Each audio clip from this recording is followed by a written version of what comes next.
시험 전에 한번 정리를 해주려고 켰습니다. 영상이 좀 길어도 천천히 잘 보면서 마지막으로 복습한다는 마음으로 들어주시면 됩니다. 시험 치기 전에도 꼭 시간이 나면은 이거 영상 한번 보고 시험을 치면 좋을 것 같아요. 일단 그 학습지 먼저 펼쳐서 31쪽부터 시작해 봅시다. 우리가 처음에 2단원 배울 때 전기에 대해서 배웠는데 사실 전기는 우리가 원래 아는 전기는 이 전선에 흐르는 거를 우리가 전기라고 부르잖아요. 대부분 전기는 흐르는 거예요. 흐르는 어떤 흐르는 물질인데 사실 흐른다고 하면은 이거를 전기라고 부른다기보다는 우리가 전하의 흐름을 전류라고 부르잖아. 전류. 그래서 우리는 전류가 흐른다라는 말을 많이 씁니다. 전기는 뭐냐면 에너지예요. 에너지인데 우리는 이 에너지가 전기에 적용이 되면 에너지가 가만히 있는 것이 아니라 이리저리 이동하면서 흐를 수 있는 성질을 지닌다, 이렇게 이해를 하고 있습니다. 하지만 우리가 일단 2단원 초반에 배운 전기는 흐르는 성질이 없죠. 흐르는 성질이 없는 마찰 전기에 대해서 배웠습니다. 마찰 전기는 두 물체를 마찰했을 때 생기는 전기이고 서로 다른 두 물체를 마찰해야 이 마찰 전기가 생깁니다. 얘는 아까 말했듯이 흐르는 성질이 없어서 한 곳에 머물러 있다, 정지에 있는 전기다라고 해서 정전기라고도 부릅니다. 됐죠? 이런 마찰에 의해서 전기가 생기는 것을 우리가 대전이라고 해요. 대전. 물체가 전기를 띠는 현상을 대전이라고 합니다. 대전되면 이 대전되는 물체가 서로 다른 두 물체를 마찰한다 했으니까 플러스로 대전될 수도 있고 또는 마이너스로 대전될 수도 있겠죠. 그러면 경우의 수가 두 가지 있습니다. 여기 하나 적어볼게요. 자, 여기 플러스로 대전되는 물체를 플러스 대전체라고 하고 마이너스로 대전되는 물체를 마이너스 대전체라고 합니다. 플러스 대전체는 전자를 어떻게 하는 걸까? 전자를 잃는 물체를 플러스 대전체라고 하고요. 그다음에 전자를 얻는 물체를 마이너스 대전체라고 합니다. 어떤 물체가 마찰을 했을 때 전자를 얻었으면 얘는 마이너스로 대전되었고 전자를 잃었으면 플러스로 대전되었다라고 했어요. 요거를 쉽게 알 수 있는 것이 저번에 수업 시간에 했었는데 기억이 날지 모르겠지만 그 빨대랑 머리카락 했었죠. 빨대랑 머리카락 이렇게 마찰을 시켰을 때 그 머리카락이 빨대에 딸려오는 모습 볼 수 있었잖아요. 이게 서로 다른 두 물체, 그러니까 서로 다른 두 머리카락과 빨대를 마찰시켰을 때 둘 중에 하나는 전자를 잃었고 하나는 전자를 얻었기 때문에 서로 다른 전하로 대전이 되었겠죠. 하나는 플러스, 하나는 마이너스로 대전되었으니까 플러스랑 마이너스 사이에는 서로 당기는 힘, 인력이 작용합니다. 그래서 머리카락이 빨대에 끌려온다, 이런 실험을 했었어요. 한번 넘어갑시다. 31페이지 쭉 넘어가서 애들이 물어보던데 이거 대전열 있죠? 대전열 안 외우셔도 됩니다. 대전열에 대한 문제는 나오지 않고 혹시라도 이 마찰 전기에 대한 문제가 나온다 하면은 제가 대전열이 뭔지 알려줍니다. 어떤 게 전자를 얻기 쉽습니다, 또는 어떤 게 전자를 잃기 쉽습니다, 이런 거를 알려드리니까 대전열은 외우실 필요가 없어요. 자, 넘어가서 이 좀 전에 말했던 빨대와 머리카락의 모습이었고 정리된 거를 한번 읽어보겠습니다. 머리카락과 빨대를 마찰하면은 음전할 때는 전자가 이동한다. 우리 원자 안에 원자 핵과 전자로 이루어져 있는데 그 중에 원자 핵은 이동한다, 안 한다? 원자 핵은 이동하지 않고 오로지 전자만 이동할 수 있습니다. 전자는 머리카락에서 빨대로 이동을 했대요. 그래서 전자를 잃었고 빨대는 전자를 얻었습니다. 전자를 잃은 머리카락은 양전하를 띄고 전자가 없으니까 플러스 전화가 된 거예요. 그다음에 전자를 얻은 빨대는 음전화, 전자를 더 받아왔으니까 마이너스 전화가 된 겁니다. 이렇게 빨대와 머리카락이 각각 서로 다른 전하를 띠게 되니까 얘네 둘이는 서로 다른 전하니까 같이 붙어 있으면은 서로 당기는 방향으로 힘이 작용하겠죠. 이 당기는 방향으로 작용하는 전기력의 이름이 전기적 인력이라고 합니다. 인력. 전기력의 이름도 잘 알아두십시오.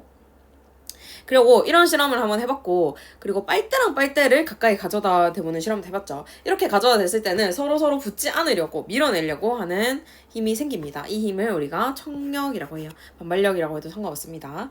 이렇게 두 가지 실험한 거 한번 떠올려 보시고 넘어가겠습니다.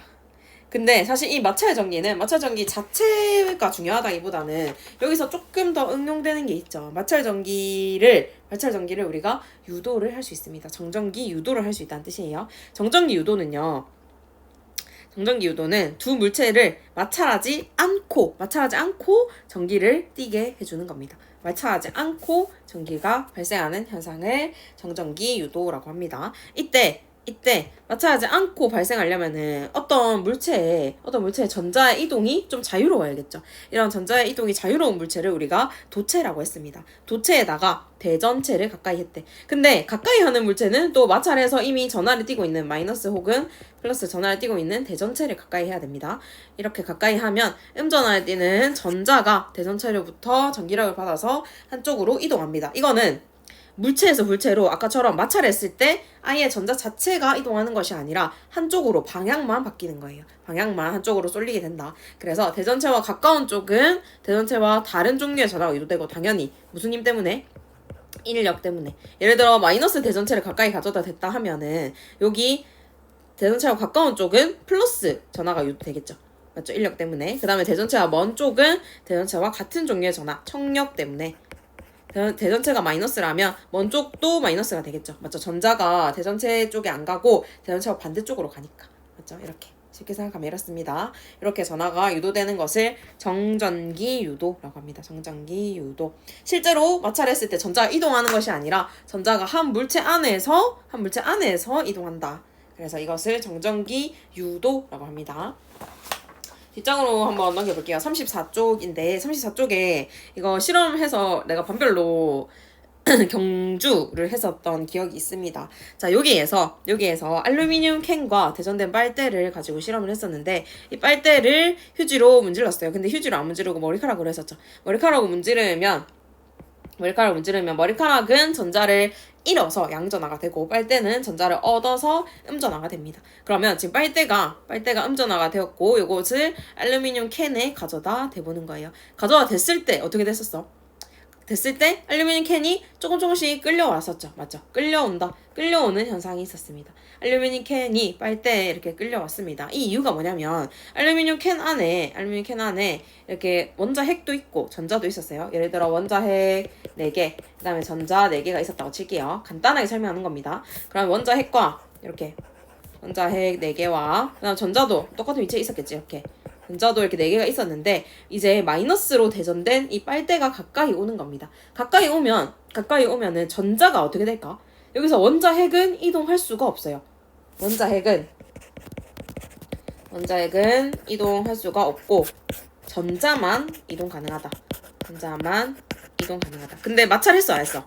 마찰을 안 했죠. 마찰 안 했으니까 물체에서 물체로 전자가 이동하는 것이 아닙니다. 한 물체 안에서 전자의 위치가 이동하는 거예요. 전자의 위치가 이동한다.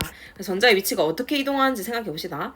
자, 빨대를 요만큼 가져다 댔죠. 맞죠? 빨대를 요만큼 가져다 댔으니까 지금 빨대와 가까운 쪽은 전자가 다가오려고 할까요? 멀어지려고 할까요? 지금 빨대가 마이너스로 대전되어 있기 때문에 전자가 멀어지려고 하겠죠, 점점. 그래서 여기 있는 2개의 전자가 끝으로 이동하게 됩니다. 그래서 그림이 이렇게 되는 거예요. 전자들은 이렇게 끝으로 이동하게 되었고, 원자핵은 변함이 없죠. 맞죠? 여기가 아무리 마이너스라 해도 여기 원래 원자핵이 있던 위치에서 옮겨온다, 안 옮겨온다? 절대 옮겨오지 않는다. 원자핵은 가만히 있고 전자들만 옆으로 쭉 이동을 한다. 그래서 상대적으로 A 부분은 마이너스가 더 많기 때문에 음전하를 띠고, B 부분은 전자가 없죠. 마이너스가 적기 때문에 양전하를 띠게 되는 겁니다. 이제 요거를 조금 더 고급스럽게 과학적으로 설명한 것이 요 밑에 내용입니다. 휴지와 빨대를 마찰했을 때 머리카락과 했지만 음전하를 띠는 전자가 머리카락에서 빨대로 이동했어요. 그래서 빨대는 마이너스 전하를 띠게 되었습니다. 그래서 이 음전하로 대전된 빨대를 알루미늄 캔에 가까이 하면 캔 안에 있는 전자가 이동합니다. 전자는 빨대로부터 서로 밀어내는 방향으로 전기력을 받습니다. 청력을 받는다. 이 말을 청력이라고 써도 무관합니다. 청력을 받아서 빨대로부터 먼 쪽으로, 전자가 빨대로부터 먼 쪽으로 이동합니다. 빨대는 마이너스 전하이기 때문에. 따라서 빨대와 가까운 쪽은 플러스 전하량이 더 많아져서 양전하가 유도되고, 빨대와 먼 쪽은 플러스 전하량이 더 적어져서 음전하가 유도된다. 이렇게 정리를 했습니다.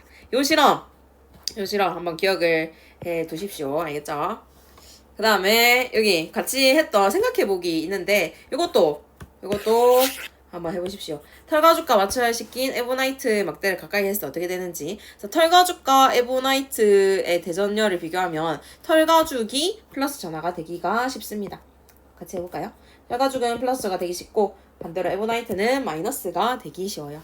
그래서 얘 둘이를 마찰 시키면은 에보나이트 막대는 마이너스 대전체가 되었겠죠. 그러면 이거를 금속 막대에 가까이 대보는 겁니다. 실제 마찰하는 게 아니라 그냥 가까이 가져다만 가도 금속 막대에 있는 전자들이 어떻게 이동한다? 원래는 규칙적으로 배열해 있다가 전부 나로 이동하게 됩니다. 따라서 가 쪽은 전자가 없어서 플러스, 나는 마이너스가 되고요. 마찬가지로 금속 박, 여기 요 구에도 마찰을 안 했는데도 A 쪽은 플러스, 전자가 이렇게 이동해서 B 쪽은 마이너스가 됩니다.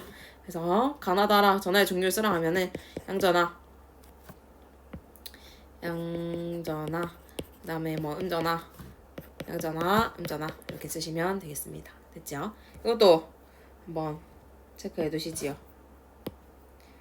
내가 이거를 좀 형광펜으로 할까? 요거 체크해 두시고 요것도 체크해 두시고. 됐죠? 34페이지 굉장히 중요한 게 많았습니다. 자, 넘어가 봅시다. 35페이지 가볼게요.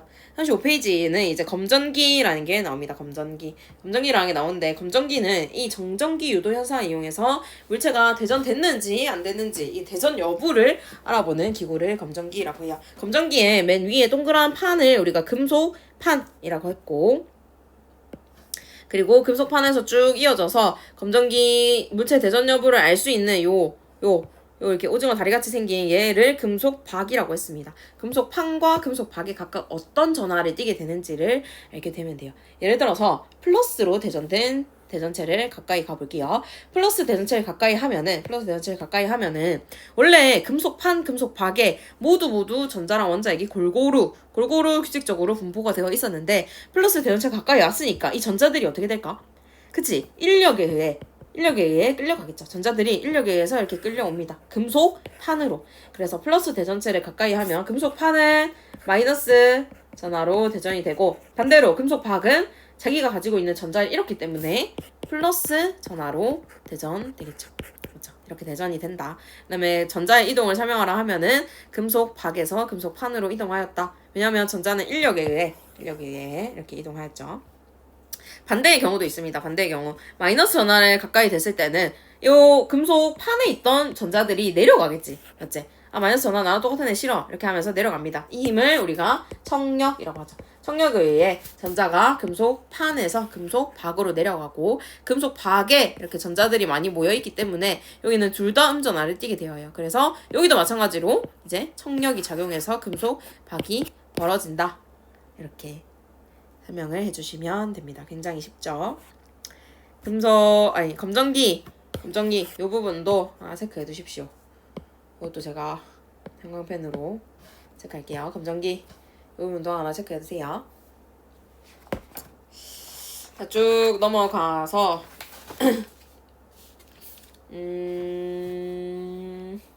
38쪽 가볼까요?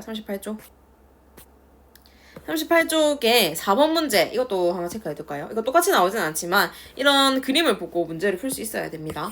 이 그림에서 유리막대를 가져다 댈 건데, 이 막대는 이미 대전이 된 거예요. 플러스 전하로 대전된 유리막대를 금속막대에 가져다 댑니다. 대신에 마찰은 직접적으로 시키지 않습니다. 그냥 가까이만 가져가도 뭐가 생긴다? 정전기 유도 현상이라는 게 생깁니다. 가까이만 가져가도. 그래서 금속막대 A 부분은 플러스 전하로 가져다 댔으니까 전자들이 모여들겠죠. 그래서 마이너스 전하가 되고, B 부분은 전자들이 사라졌으니까 플러스 전하가 될 겁니다. 맞죠? 그러면 고무풍선은 어떻게 될까? 이 플러스 전하가 있는 쪽으로, 그치? 당겨오지 않을까요? 맞죠? 풍선은 이렇게 당겨오겠죠? 서로 당기는 방향의 힘을 작용하게 됩니다. 여기 보면 마이너스 전기를 띤 풍선을 B쪽에 가까이 한다 돼 있잖아. 맞지? 마이너스 전하를 띤 고무풍선을 가까이 하면은 풍선이 당겨오게 되어 있어요. 됐지요? 그 다음에 여기 5번 보기에도 플러스 전하를 가진 대전된 유리막대를 하나 더 추가하면은 더욱더 센 전기력이 작용하게 되겠죠. 그래서 고무풍선이 더 잡아당긴 힘이 더 커진다. 이런 문제 풀어보시면 되겠습니다. 그리고 또 넘어갈게요. 넘어가면 여기 또 진짜 중요한 게 많은데, 자, 이동하는 전압, 여기 밑에 한번 보겠습니다. 우리가 전류와 전압의 정의에 대해서 제가 설명을 해드렸습니다. 전류는 전류는 전하의 흐름을 우리가 전류라고 했어요. 근데 옛날에 이 전류에 대해 정의할 때 전하의 흐름을 전류라고 하고 전류의 방향을 전하의 흐름이니까 플러스에서 마이너스로 하자. 양전하의 흐름으로 정의한 거죠. 어떻게 보면.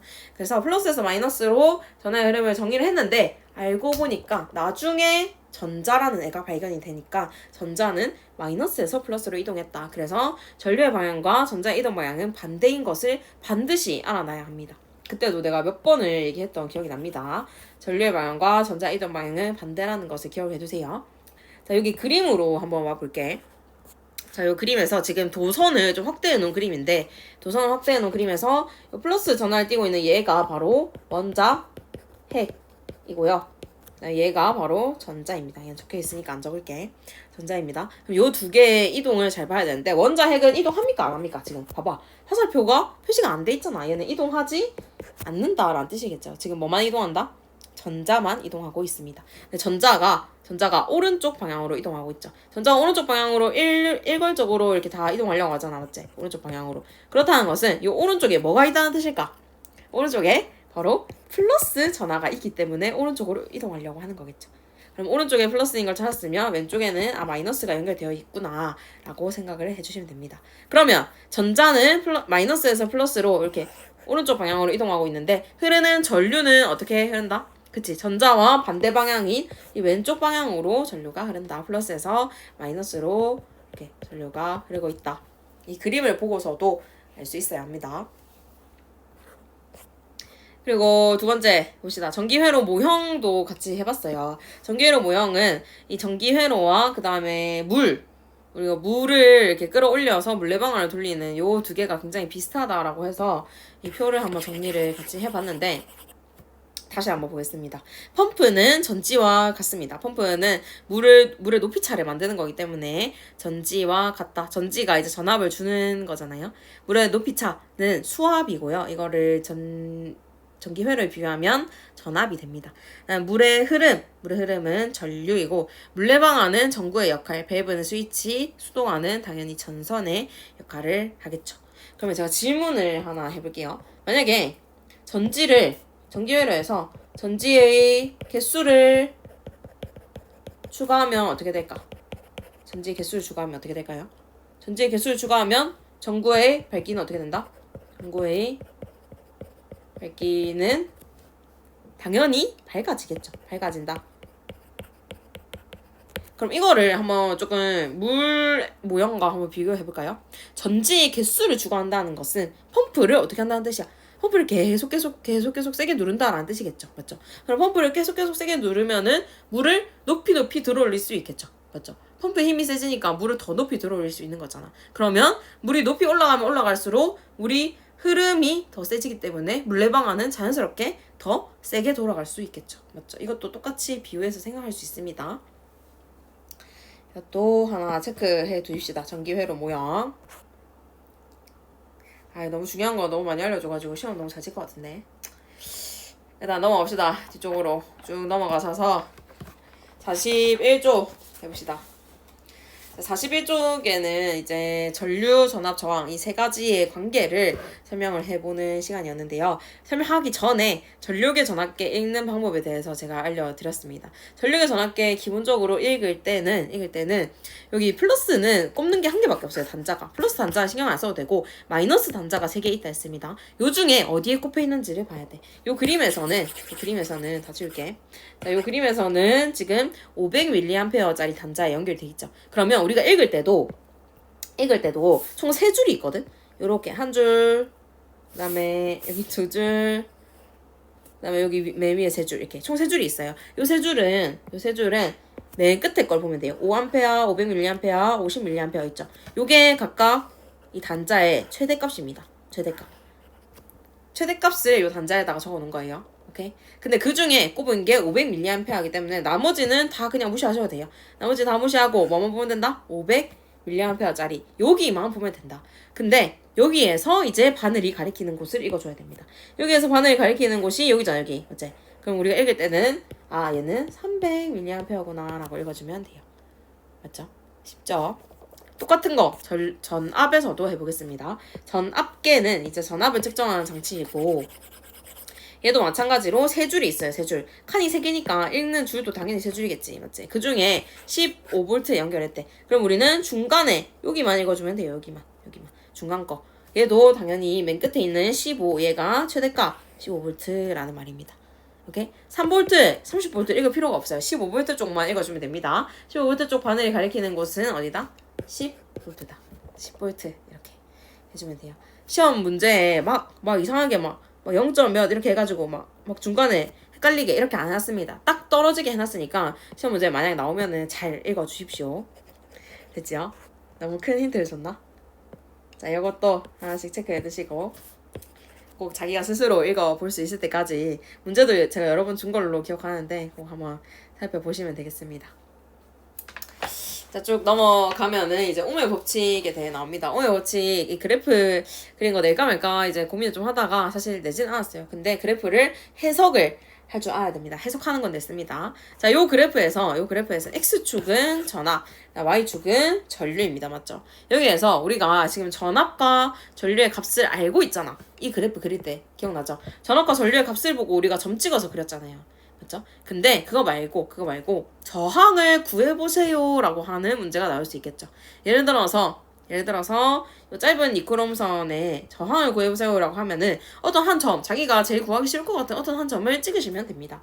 그럼 저항을 구하세요 라고 하면 V는 IR 이식 먼저 떠올려야겠죠. 저항은 R이니까 R은 이걸 넘겨주면 됩니다. 분모로 I분의 V가 되죠. 그러면 전류분의 전압이라는 뜻이니까 전류는 얼마야?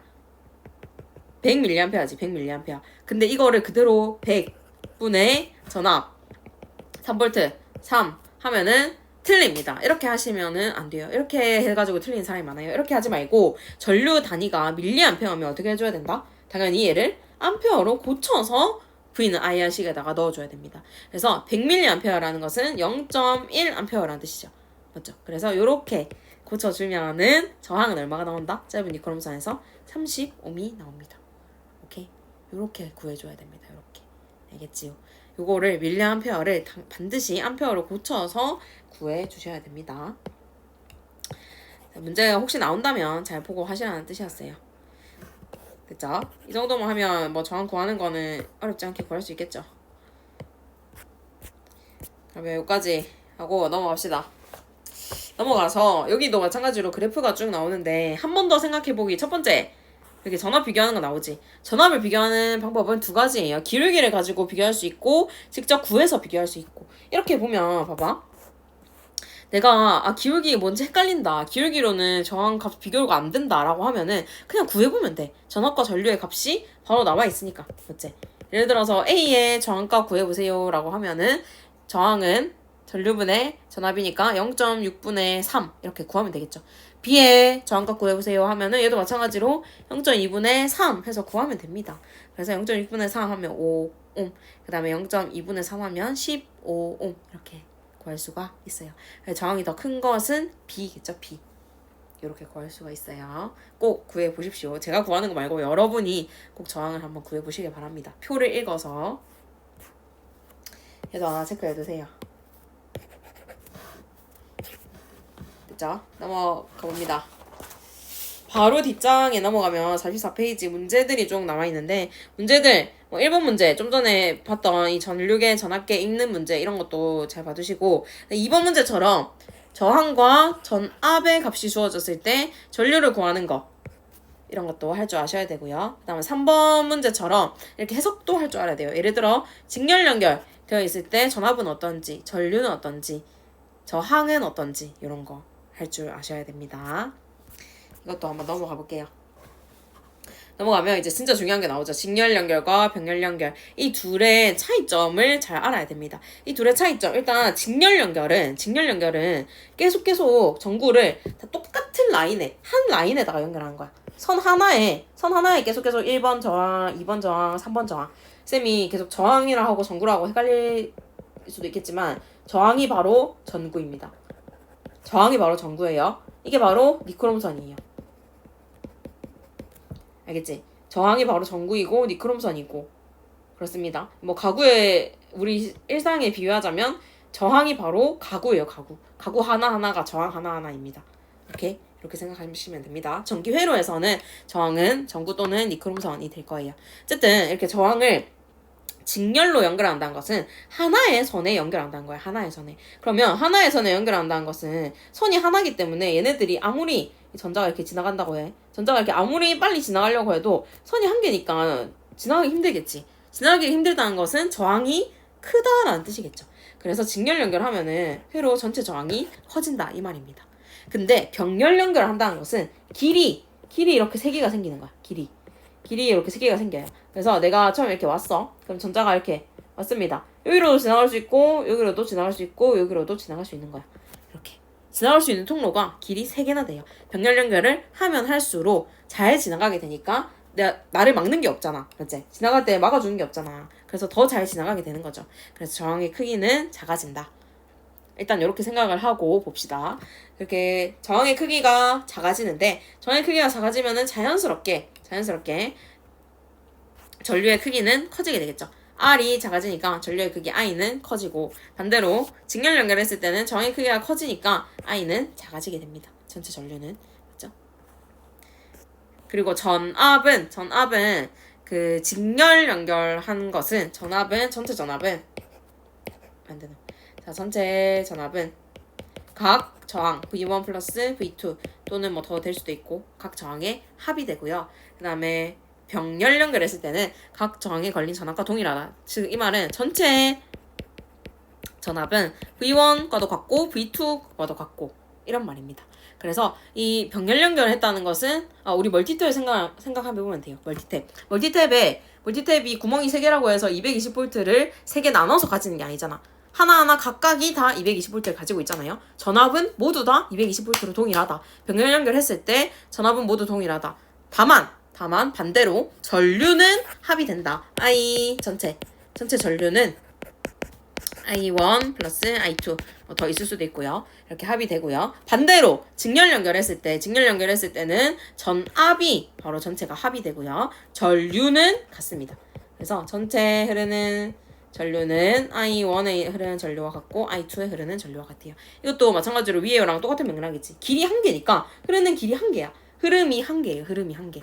전류는 전하의 흐름이잖아. 흐름이 한 개라서 이 전류의 색이 모든 곳에서 전류의 세기는 다 똑같습니다. 그죠? 절대 헷갈리시면 안 됩니다.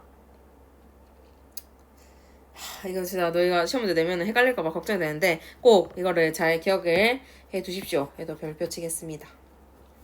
넘어가도 되겠죠? 제가 수업 시간에 또 이거 관련해서 조금 정의는 아니지만 이렇게 직렬, 병렬 각각 어떻게 되는지 한번 정리를 좀 해준 적이 있었죠. 이거를 실제로 구하는 증명하는 과정이 있습니다. 근데 그런 거 사실 알 필요가 없어요. 그냥, 직렬은 전류는 똑같구나. 근데 전압은 합이다. 그 다음에 병렬은 전류는 합이고, 전압은 똑같구나. 요거를 아셔야 돼요, 요거만 알면 저항은 자연스럽게 머릿속에 들어옵니다. 알겠지? 여기까지 하고 넘어가도록 할게요. 자, 뒷장으로 쭉 넘어가셔서 이제 자기 부분을 보겠습니다. 자기는 우리가 알아야 될 것은 전류가 흐르는 곳에는 항상 자기장이 생긴다라고 머릿속으로 이제 생각을 하면 돼.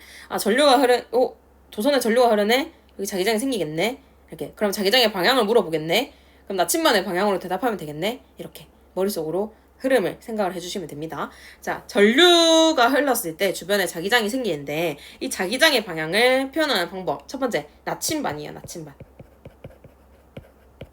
자, 자기장의 방향은 나침반의 N극이 가리키는 방향이 바로 자기장의 방향입니다.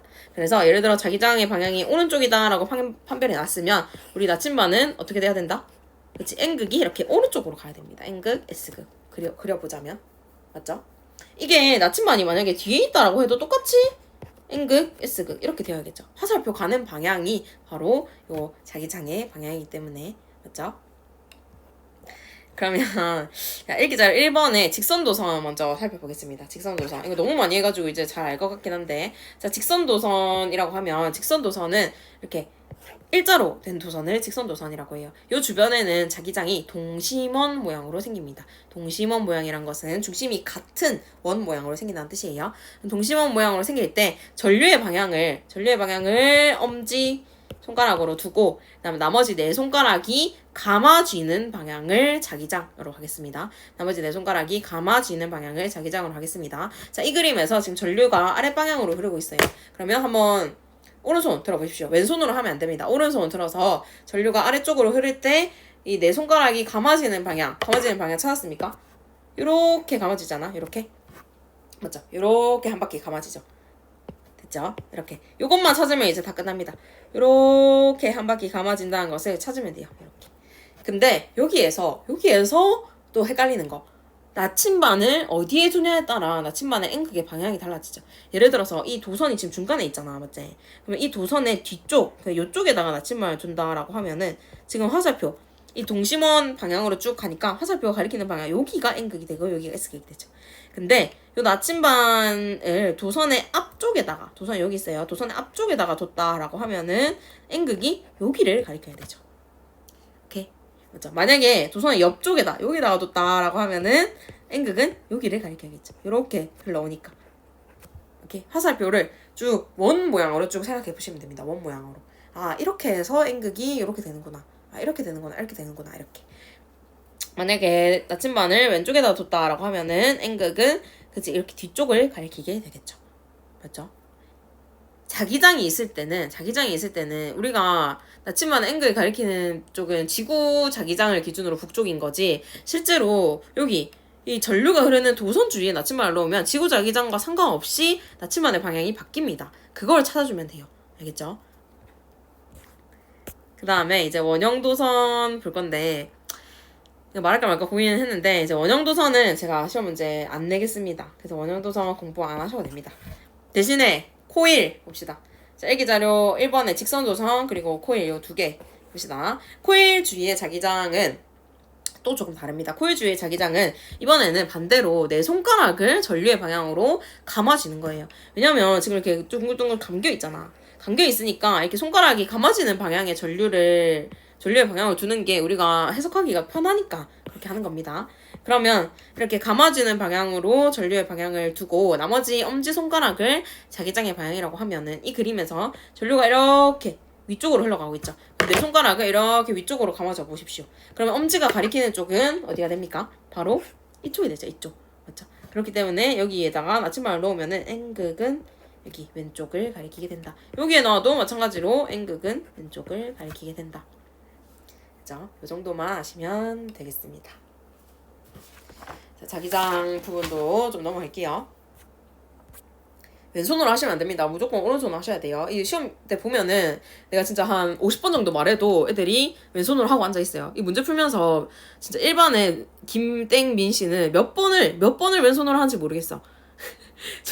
조심하십시오. 시험 칠 때는 꼭 오른손으로 해주세요. 연필을 쥐고 있더라도 아 이거 안 되지 하면서 연필을 딱 넣어야 돼. 알겠지요?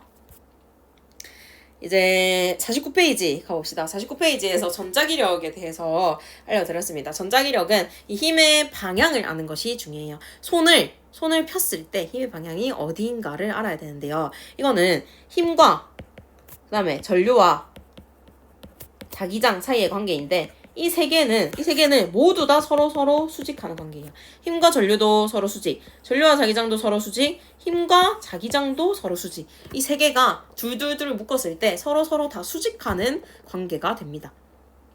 됐죠? 그렇기 때문에 우리가 오른손을 사용하는 것이고, 그렇기 때문에 자기장과 전류를 우리가 판단할 때 이 엄지손가락과 내 손가락 사이를 딱 90도로 해야 판단하기 쉽습니다. 막 엄지손가락을 옆에 붙여놓고 막 아닌데요? 이렇게 하면은 문제를 못 풉니다. 아시겠죠? 전류와 자기장, 즉 엄지손가락과 내 손가락을 쫙 펴서 이렇게 그림처럼 쫙 펴서 이제 90도로 만든 다음에 방향을 찾아주면 돼요. 내 손가락은 자기장, 엄지는 전류, 그 다음에 손바닥이 가리키는 곳을 힘의 방향이라고 생각하시면 돼요. 이 화살표를 잘 기억해 두십시오. 내 손가락이 자기장, 엄지가 전류, 그다음에 요 손바닥이 힘의 방향이다. 이제 요거 전자기력을 가지고 전동기에 대해서 배워볼 건데, 우리가 전동기를 4가지 다 했었죠. 이 4개 중에 한 개 나온다 했습니다. 뭔지는 안 알려드려요. 대신 요 첫 번째 걸로 한번 연습 마지막으로 해봅시다. 이거는 근데 이제 너네가 다 잘해가지고 쌤이 이제 더 이상 할 말이 없긴 한데, 자 한번 해볼게요. 여기서 전동기를 보자마자 우리가 찾아야 될 건 뭐냐면 전류의 방향이 어디입니까를 찾아야 됩니다. 전류의 방향. 전류의 방향을 먼저 찾아보겠습니다. 전류의 방향은 늘 플러스에서 마이너스를 흐른다 했죠. 전류의 방향은 늘 플러스에서 마이너스를 흐릅니다. 따라서 여기서는 이렇게 가는 것이 전류의 방향이죠. 플러스에서 마이너스니까. 그 다음에 두 번째로 찾아야 될 것은 자기장의 방향이에요. 자기장은 항상 N극에서 나와서 S극으로 들어갑니다. 이거는 자기장의 방향을 나침반으로 나타내는 게 아니라 자석에서 자기장의 이동 방향을 말하는 거예요. 자석이 이렇게 같이 있으면 자기장이 생기는데 그 자기장은 늘 N극에서 S극으로 가게 됩니다. 그래서 N극에서 S극으로 이렇게 왼쪽 방향으로 가게 돼요. 그러면 내 손가락, 자, 오른손 들어보십시오. 펜 놓고 오른손 들어보십시오. 자, 지금 어디 먼저 할 거냐면 이 코일의 왼쪽 부분 먼저 할 겁니다. 항상 코일의 왼쪽과 오른쪽 두 개로 나눠서 생각해야 됩니다. 코일의 왼쪽 부분에서 자, 내 손가락을 자기장의 방향, 즉 내 손가락을 왼쪽으로 놓고 그다음에 전류는 지금 어디로 흐르고 있어? 전류는 지금 요 뒤쪽으로 흐르고 있죠. 그러면 전류의 방향, 엄지를 이렇게 뒤쪽으로 흐르게 가져다 두면은 손바닥이 어디를 보고 있습니까? 손바닥이 위를 보게 되죠. 손바닥의 방향은 힘의 방향이니까 힘의 방향은 위쪽이다 라는 것을 알 수 있습니다. 코일의 왼쪽 부분은 위쪽으로 지금 힘을 받고 있고 아래쪽 부분, 오른쪽 부분은 자, 자기장의 방향은 똑같으니까 내 손가락을 이렇게 그대로 두면 되고 전류의 방향이 이번에는 내 몸통 쪽으로 바뀌었죠. 나오는 방향으로. 그러면 엄지를 내 몸통 쪽으로 두시면 됩니다. 그러면 힘의 방향, 손바닥의 방향이 어떻게 돼? 내 손가락은 왼쪽, 그 다음 엄지는 내 몸통 쪽에 있으니까 손바닥이 아래를 보게 되겠죠. 맞죠? 손바닥이 이렇게 아래를 보게 된다. 따라서 코일의 오른쪽 부분은 아래쪽으로 힘을 받게 됩니다.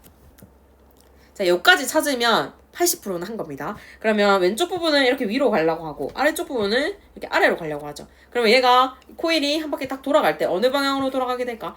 이렇게 도니까 얘는 시계 방향으로 돌려고 하겠죠. 그래서 이 전동기는 시계 방향으로 회전하는 전동기이다. 이렇게 찾을 수가 있습니다. 됐죠? 전동기는 경우의 수가 4가지밖에 없습니다. 4가지 이게 잘 헷갈리고 모르겠다 하면은 요 쌤이 해놓은 4가지 있죠? 4가지를 한번 쭉 읽어보십시오. 빈칸은 다 채운 걸로 알고 있으니까 꼭 복습을 하면서 중요한 게 나온다 생각하고 읽어주시면 되겠습니다. 그리고 이제 마지막으로 문제를 다 같이 그때 풀어봤었는데 이 문제 굉장히 중요한 게 많지만 특히 2번 체크해두시고 한 번 더 풀어보십시오. 그리고 5번도 체크해두시고 한 번 더 풀어보세요. 근데 이거는 너희가 좀 전에 쌤이 연습했던 거랑 비슷하죠. 너희가 알긴 알아. 근데 아는 거에서 끝나는 게 아니라 이 이유를 이렇게 설명을 할 줄 알아야 돼요. 이렇게 힘의 방향은 어떻고 자기장의 방향은 어떻기 때문에 전류는 이거에 모두 수직인 어떤 방향이다. 힘의 방향은 어떻고 자기장의 방향은 어떻다. 전류는 어떤 방향이다. 모두 수직이므로 어떤 방향이다. 이렇게 이 패턴을 기억을 해주셔야 합니다.